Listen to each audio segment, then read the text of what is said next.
Good afternoon, rather. This will be a very brief press conference,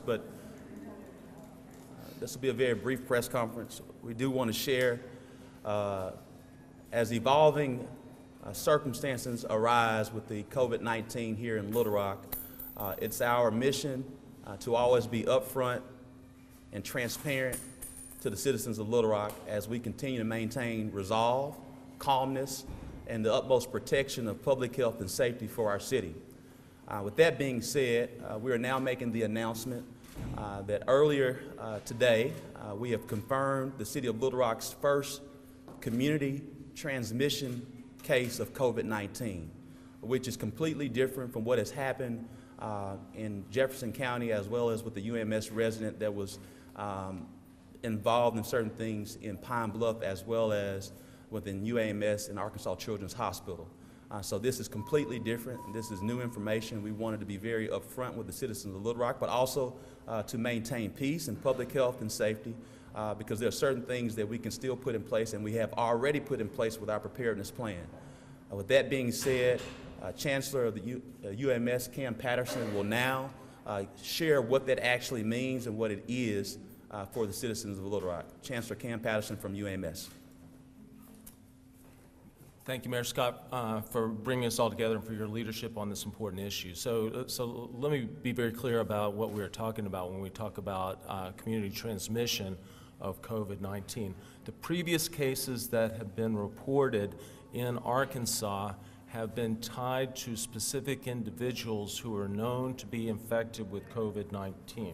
So we knew how the individuals who were infected in Arkansas received and were infected with the virus. This new case is a case in which an individual was infected without contact to a person who is known to be infected with COVID-19. And that's what we talk about when we say that this is community transmitted COVID-19. Now, this means that there are individuals in the community who are infected with COVID-19 who we don't know about, one of whom transmitted it to this individual. Now, there's nothing surprising about this. We knew that this was going to happen, and this is exactly the way that influenza is transmitted through a community. So there's nothing unexpected about this.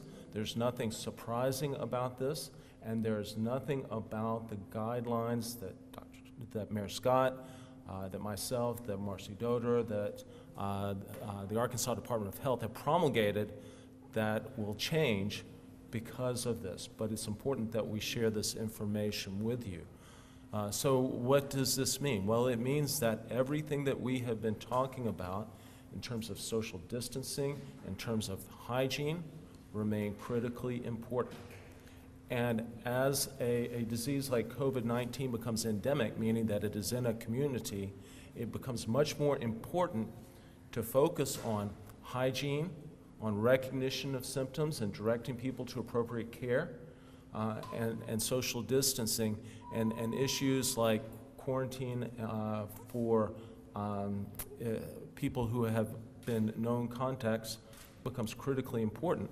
But it doesn't change the nature of how we reduce the probability that people become infected and how we reduce the probability of transmission.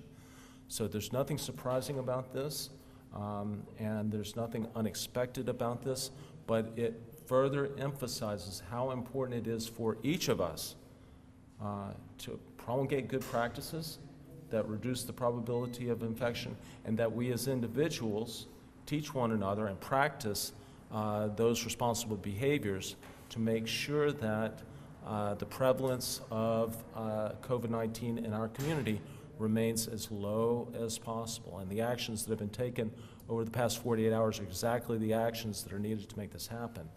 Now, one question that is asked of us is, what does this do to the healthcare system? How does this change us? Will we have the resources to manage an endemic infection of COVID-19? And the answer broadly is yes. but it also means that we have to be good stewards of the resources that we have. I've been in constant contact with Marcy Doder at Arkansas Children's Hospital. I know that our capacity to manage acutely infected patients who need to be in the hospital is very good. We have adequate supplies of personal protective equipment. We have adequate manpower. We have adequate beds to manage patients who require inpatient care. That is not going to be a limitation for us. But it's important to remember that the vast majority of patients who are infected with COVID-19, or frankly any respiratory infection, are best managed at home. And simply because there is a concern about COVID-19 infection does not mean that you need to call an ambulance, you need to go to an emergency room, you need to be in a doctor's office. Those are the worst places for you to be if you are a walking person who has COVID-19 infection but no serious illness. And so to be blunt about this, if you have a COVID-19 infection or you are concerned, the best way of getting information about this is not face-to-face. Okay, and we're working very hard to make sure that there are resources available for people here in Arkansas who need to get information about COVID-19 infection.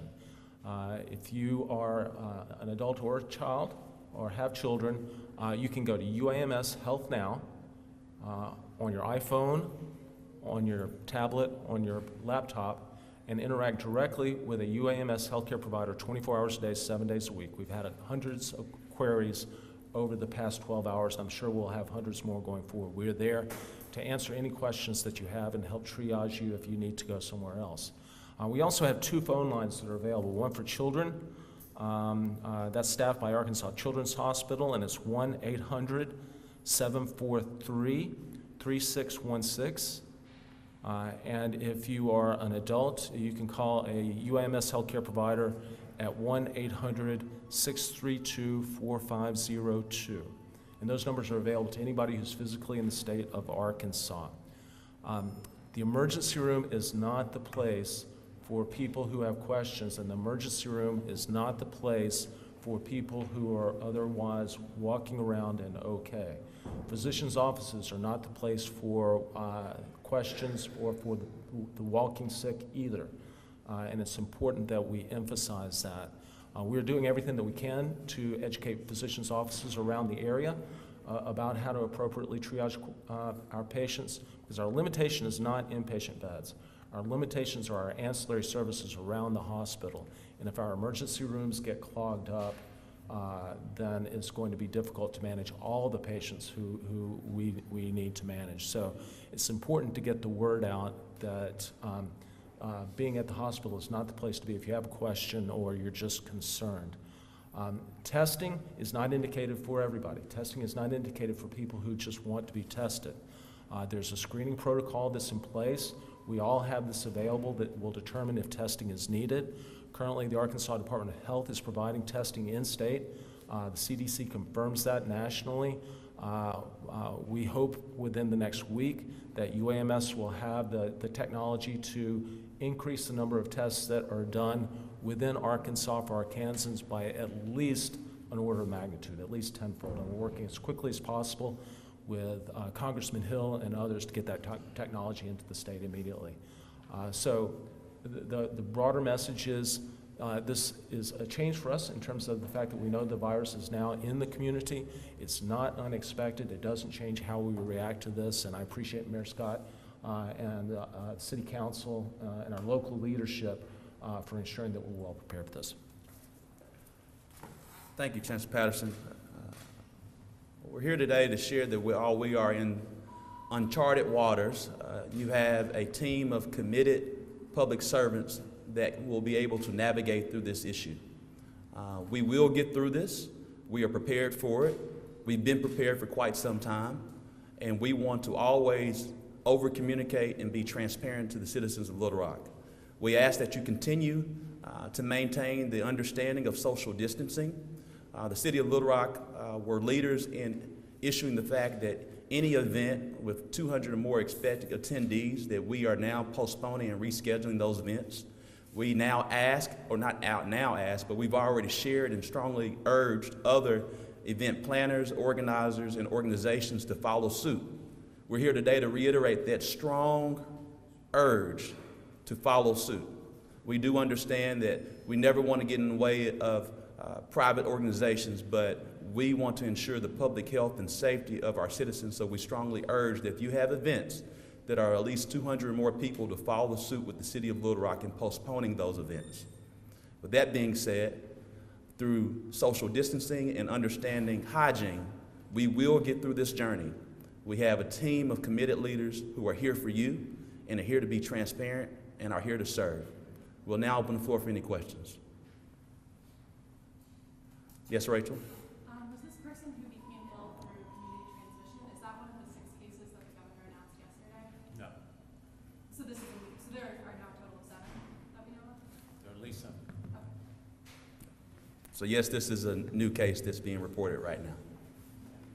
Yes, Desmond? So when the chancellor talks about, people who are walking with coronavirus, how does one know that they have it? Dr. Mehta?